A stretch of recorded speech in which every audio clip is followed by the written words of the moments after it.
Welcome. আজকে আবার চলে এসেছি তোমাদের সাথে কিছু গুরুত্বপূর্ণ কোশ্চেন নিয়ে আলোচনা করতে। যে কোশ্চেনগুলো আমি তুলেছি, যত পরীক্ষা হয়েছে সব পরীক্ষায় কিন্তু কোশ্চেনগুলো ঘুরে ঘুরে এসেছে, রিপিট হয়েছে, তাই সমস্ত কোশ্চেন আমি তুলে এনেছি। আরপিএফ সেটা বলো, এসআই বলো, অথবা কনস্টেবল বলো, যে কোনো পরীক্ষায় হোক সমস্ত কোশ্চেন কিন্তু এখান থেকেই ঘুরে ঘুরে এসছে। আজকে হচ্ছে ক্লাস নাম্বার 2, এর আগে অলরেডি একটা ক্লাস আমি করে রেখেছি। প্রথম প্রশ্ন কি বলছে, কোনটি জীবের বৃদ্ধির প্রথম দশা? কোষ পরিস্ফুটন, কোষ বিভাজন, কোষ দীর্ঘীকরণ এবং কোষ বিভাজন।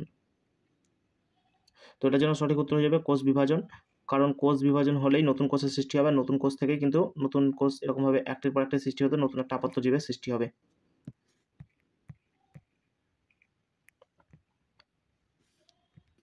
পরের প্রশ্ন দেখো, ইন্ডিয়া উইন্স ফ্রিডম বইটি কার লেখা? ইন্ডিয়া উইন্স ফ্রিডম বইটি কার লেখা? মৌলানা আবুল কালাম আজাদ, রশিদ আলী, চিত্তরঞ্জন বন্দ্যোপাধ্যায়, সুভাষচন্দ্র বসু। তো এটার জন্য সঠিক উত্তর হয়ে যাবে মৌলানা আবুল কালাম আজাদ।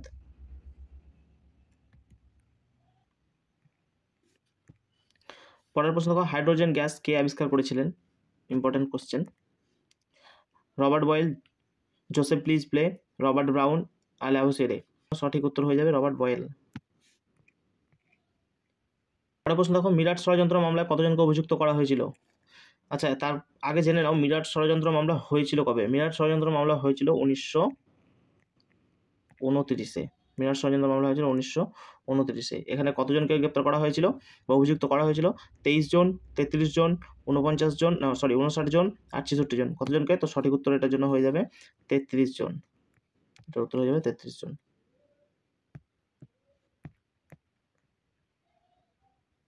গ্রীষ্মকালে এক ধরনের উত্তপ্ত ও শুষ্ক বায়ু প্রবাহিত হয়, তাকে কি বলে?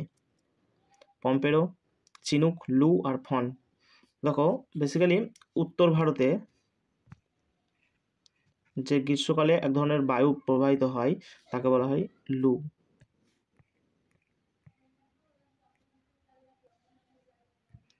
পরের প্রশ্ন হচ্ছে, শিবাজির গুরু কে ছিলেন? তো শিবাজি আমরা সবাই জানি যে মারাঠা সাথে সম্পর্কিত। তো এর গুরু ছিল তুকারাম, রামদাস, সোমেরু, নাইসা খায়। তো এর গুরু ছিল হচ্ছে রামদাস। সঠিক উত্তর হয়ে যাবে রামদাস। পরের প্রশ্ন হচ্ছে, অসহযোগ আন্দোলন কত সালে শুরু হয়েছিল? 1820, 1920, 1919 না 1920? সরি, সালটা রিপিট হয়ে গেছে, ধরো এটাকে 1921 করে দাও। তো কোনটা হয়ে যাবে? এই জন্য সঠিক উত্তর হয়ে যাবে 1920। কে শুরু করেছিল? গান্ধীজি, যাকে কি বলা হয়? জাতির জনক।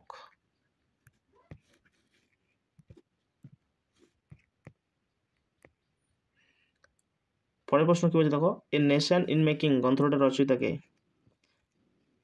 এই গ্রন্থটার রচয়িতা সুরেন্দ্রনাথ বন্দ্যোপাধ্যায়, স্বামী বিবেকানন্দ, শিবনাথ শাস্ত্রী না আনন্দমোহন বসু। তো এটার জন্য সঠিক উত্তর হবে সুরেন্দ্রনাথ বন্দ্যোপাধ্যায়।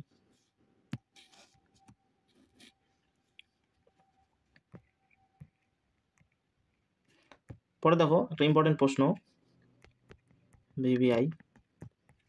ভারতে কবে রেলওয়ে বোর্ড গঠিত হয়? 1853, 1905, 1954, 1925। এখানে কিন্তু যে কটাই অপশন দেওয়া আছে সে কটাই কিন্তু রেল সম্পর্কিত। 1853-তে প্রথম ভারতের রেল চলাচল শুরু, বোম্বে থেকে থানে। প্রথম রেলপথ চালু কার হাত ধরে? লর্ড ডালহৌসি।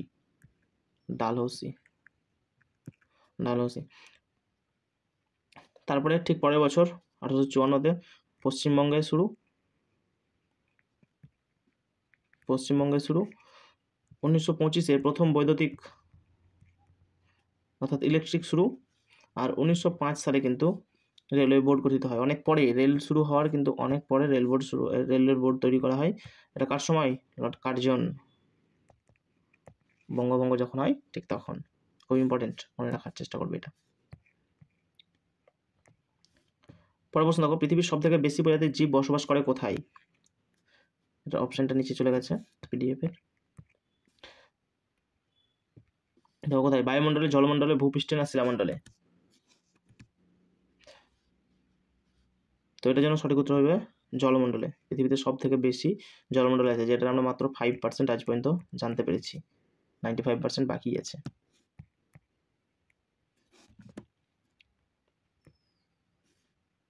প্রশ্ন দেখো, বরদৌলি কৃষক বিদ্রোহ কবে সংগঠিত হয়েছিল?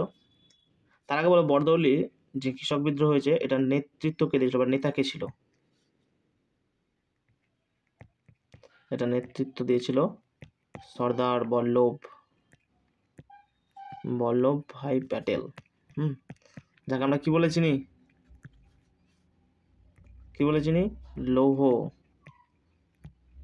লৌহ মানব বলে চিনি। তো কত? 1929, 1922, 1919, 1928। এটার জন্য সঠিক উত্তর হবে 1928 সালে কিন্তু বড়দর্লি কৃষক বিদ্রোহ সংঘটিত হয়েছিল।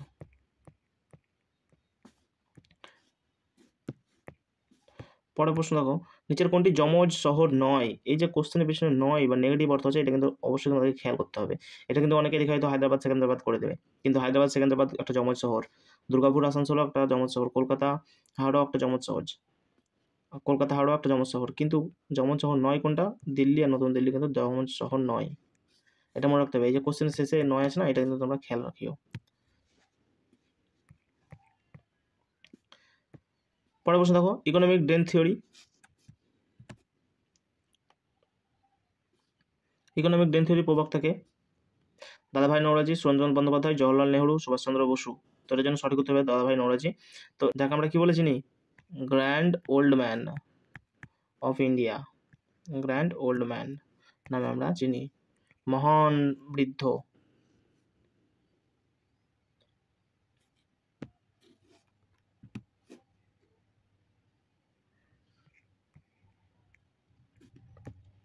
পরের প্রশ্ন, পশ্চিমবঙ্গে পঞ্চায়েতি রাজ ব্যবস্থার সূত্রপাত হয় কোন সালে? পশ্চিমবঙ্গে পঞ্চায়েতি রাজ পঞ্চায়েতি রাজ তার আগে বলো পঞ্চায়েতি রাজ কয় স্তর? আমরা সবাই জানি পঞ্চায়েত রাজ হচ্ছে ত্রিস্তর। কি কি? জেলা পরিষদ, পঞ্চায়েত সমিতি আর গ্রাম পঞ্চায়েত। তো কত সালে হয়েছিল? 1959, 1952, 1956 না 1978?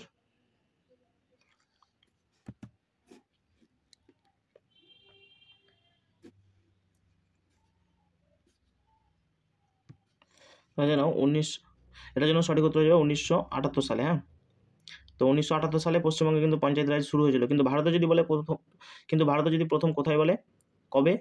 তখন হয়ে যাবে 1959, যেটা রাজস্থানে নাগর ডিস্ট্রিক্টে।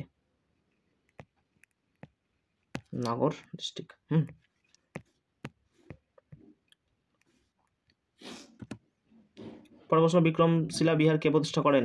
মহিপাল, সূর্যপাল, ধর্মপাল না দেবপাল? তার জন্য উত্তর হয়ে যাবে ধর্মপাল।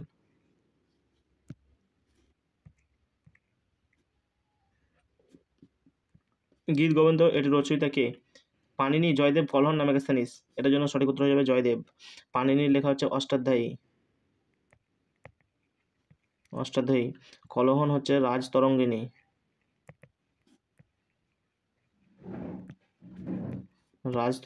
আর মেগাস্থানিস হচ্ছে ইন্ডিকা।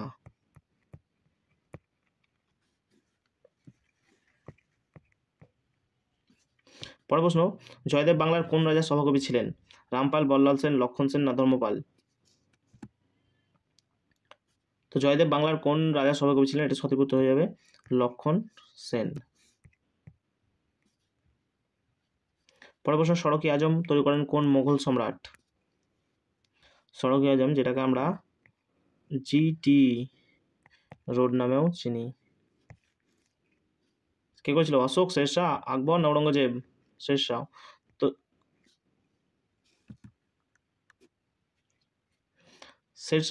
শেরশাহর প্রকৃত নাম কি ছিল?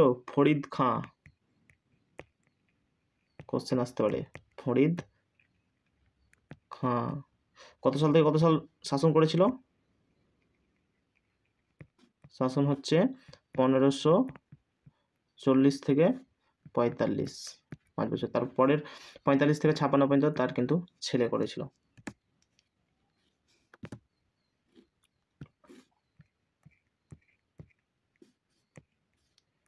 পরের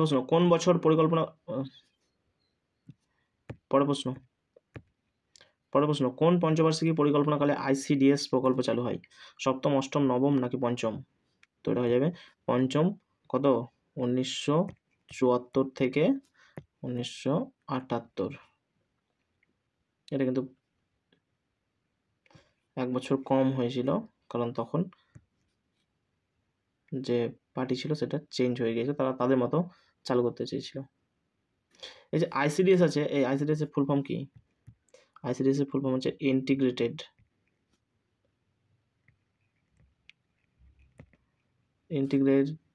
চাইল্ড ডেভেলপমেন্ট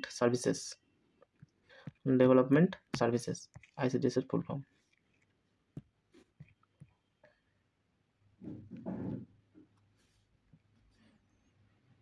জালিয়ানওয়ালাবাগের হত্যাকাণ্ড হয়েছিল কবে? দেখো সালটা কিন্তু 1919, সবাই আমরা জানি 1919 সালে কত, 7ই মে না 23 এপ্রিল না 13ই জানুয়ারি না 13ই এপ্রিল। তো এটার জন্য সঠিক উত্তর হয়ে যাবে 13ই এপ্রিল। 1919 সালের 13ই এপ্রিল কিন্তু জালিয়ানওয়ালাবাগের হত্যাকাণ্ডটা হয়েছিল, যেখানে কি করেছিল, জেনারেল ডায়ার সবকে নির্দেশ দিয়েছিল।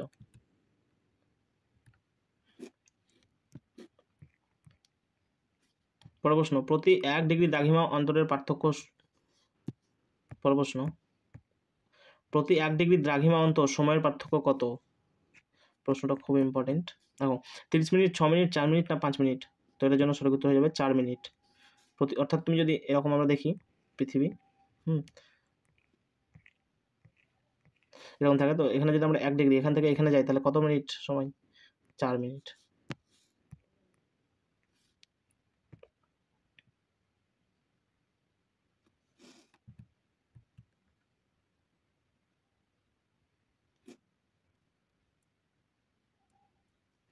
পরের প্রশ্ন, 2024 সালে মোট কতজনকে মেজর ধ্যানচাঁদ খেলারত্ন পুরস্কার দেওয়া হয়েছে? এই মেজর ধ্যানচাঁদ খেলারত্ন পুরস্কার কিন্তু আগে অন্য নাম ছিল, যেটার নাম ছিল হচ্ছে রাজীব গান্ধী খেলরত্ন পুরস্কার।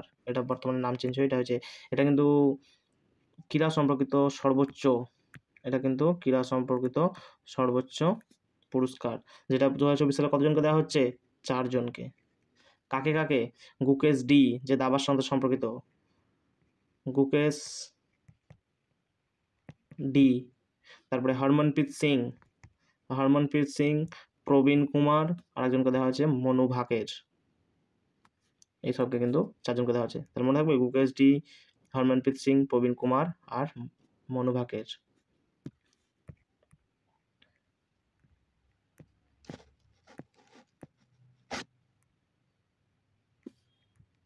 পরবর্তী, ভারতীয় সংবিধানের কত নম্বর ধারায় তপশিলি জাতি ও উপজাতিদের জন্য চাকরিতে আসন সংরক্ষণের কথা বলা হয়েছে? 375, 315 না 335 না 365?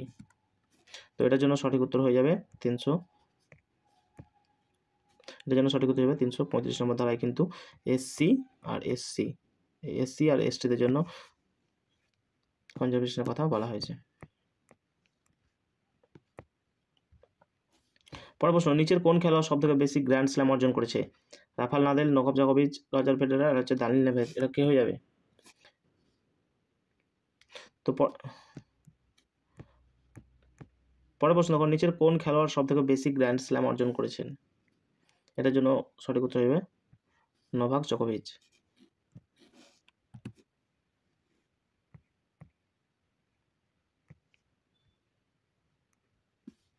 পরের প্রশ্ন দেখো, মোটর গাড়ির ভিউ ফাউন্ডারে কোন দর্পণ ব্যবহার করা হয়? উত্তল, অবতল, সমতল না উত্তল লেন্স? উত্তল দর্পণ, অবতল দর্পণ, সমতল দর্পণ না উত্তল লেন্স? তো এখানে প্রথমেই তোমরা বাদ দিয়ে দাও লেন্স বলেছে, লেন্স তো এটা চলবে না, কারণ এখানে দর্পণ চেয়েছে আর এটা লেন্স আছে, এটা তো হবেই না। তো কোনটা উত্তর হয়ে যাবে? এটার জন্য সঠিক উত্তর হয়ে যাবে উত্তল দর্পণ। এটার জন্য সঠিক উত্তর হয়ে যাবে উত্তল দর্পণ। অবতল দর্পণ কিন্তু হেডলাইটে ব্যবহার করা হয়, গাড়ির হেডলাইটে অবতল দর্পণ ব্যবহার করা হয়।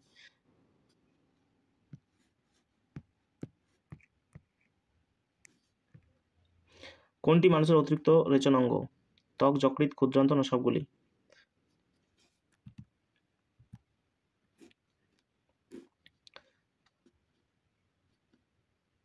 তো এখানে উত্তর হয়ে যাবে সবগুলি, কেননা মানুষের প্রধান রেচনাঙ্গ যদি বলে, প্রধান রেচনাঙ্গ, তখন সেটা হয়ে যাবে বৃক্ক। এগুলো কিন্তু সবগুলোই এক্সট্রা, ত্বক বলো, যকৃৎ বলো, ক্ষুদ্রান্ত বলো, এগুলো কিন্তু সবগুলোই এক্সট্রা।